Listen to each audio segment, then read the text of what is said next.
We have multiple huge Leafs updates to go over today as it pertains to the future of both Mitch Mner and a wild report surrounding John Tavares. We're going to break down those and discuss what this means going forward, as these new reports are not only crazy, but they have huge implications going forward for this team for the rest of this offseason, but also in the coming days as well. We're going to break that down, as well as a few other things, folks. Before we get into it, if you're part of the percentage who aren't subscribed to the channel, which is about 75% of you guys, make sure to hit that subscribe button. Thank you guys again for your continued support over here. And if you're part of that 70 to 75%, make sure to hit that button. There's a lot to go over today. And obviously, once again, another day. And today is the day. There's going to be some high up meetings in the front office, between front office and the ownership. We'll have a video later today breaking that down as it continues to, come to fruition here. But we have some big updates surrounding Mitch Mner and John Tavares to go over today. And obviously, all the talk lately has been about John Tavares, returning to Toronto, but most importantly, about Mitch Mner and his future in Toronto. And we have some more clarity surrounding that situation. And let's dive into it here because things have taken a little bit of a turn. Let's start with this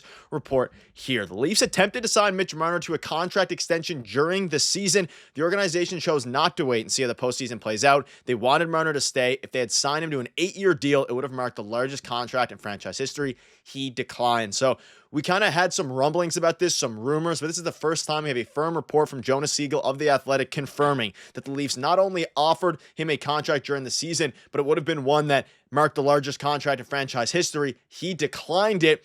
And now, according to all reports, we'll dive into some more later here, he has he's played his last game in Toronto, and that they're not really as interested now, the Leafs that is, in offering the same contract that they did. So there's a good chance that they dodged a bullet here, but very, very interesting right now.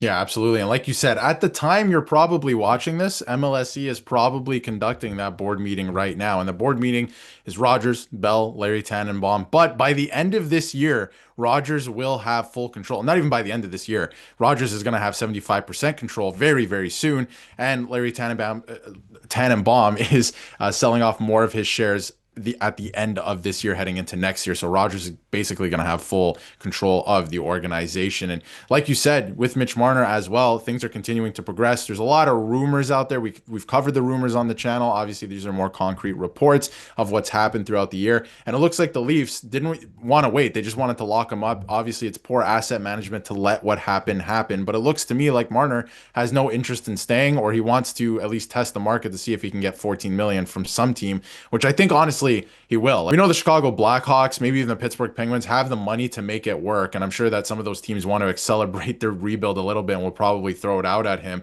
But now we know that the Leafs were trying to make it work. And it looks like Mitch Marner said, no, I'm not going to resign. I want to test free agency. I don't know if I actually want to come back here. And obviously everything's been, we broke it down the last couple of videos. Everything's kind of been compiling since 2019.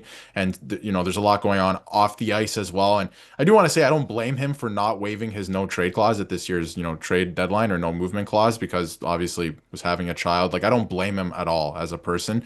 Obviously would have been nice to have Mikko Rantanen and keep an asset in that way, but didn't work out. But again, it's a very interesting situation going down right now. And I think there is still a world where nothing changes with MLSE. I do honestly believe that. And I think a lot of people's opinions are changing as the days go on, but we are going to find out probably an idea of what's happening later today. And I don't know if we're going to actually hear from anyone at MLSE until early next week at this point. Yeah, and you can see here, there's also been some interesting other reports, this one particularly from Elliot Freeman, saying in a perfect world, the Leafs would like to keep Mitch Marner, but there are big hurdles. Now, I think what they mean by this is, hey, if Mitch Marner would have been willing to sign a contract for under what the Leafs wanted to pay him, which of course is that franchise record-breaking contract, then maybe they would have liked it. And I think at the end of the day, you think back to, the first report we talked about, I think they did this because they're in their head, and which makes sense for both of us, hey, if you get him and you sign him, assuming there's no movement clause, you can then trade him in the offseason if you want to. And if the relationship is sour, both sides, like seemingly according to a bunch of different reports,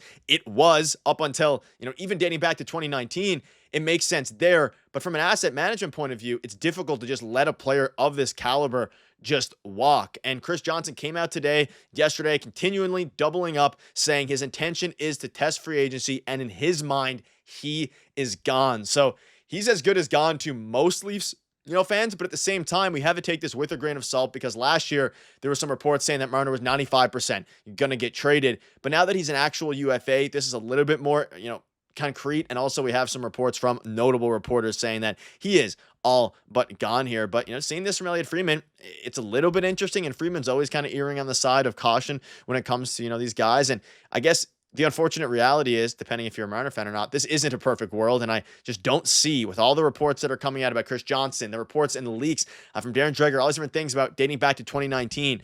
I think it's taking a turn now where it's almost just irrecoverable for this team. And I mean, it's at a point now where how would they go about keeping him if you have to re-sign Matthew Nyes? John Tavares just seemingly willing to take a contract as well. Like, it's just not something that I think is going to be happening. I think there is something still on the table that a lot of people aren't really talking about or giving too much time or thought to.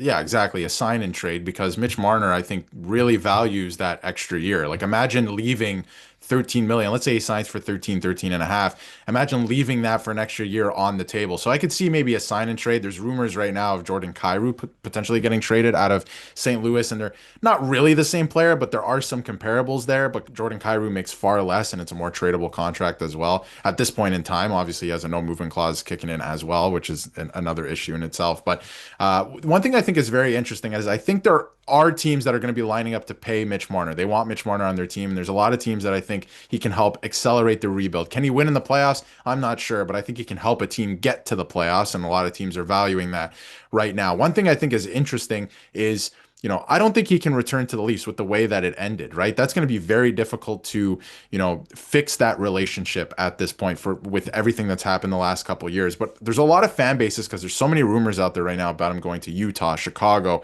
Pittsburgh, so many other teams.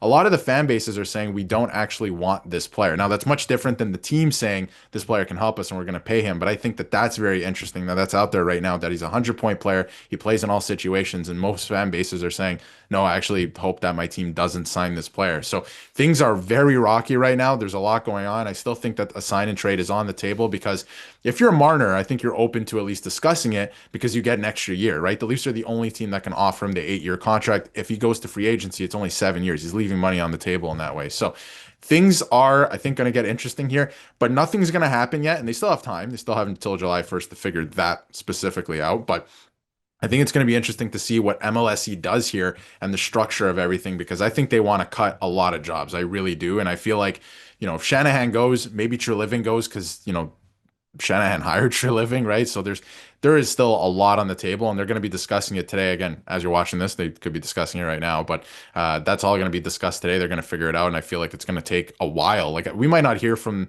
MLSE for a bit.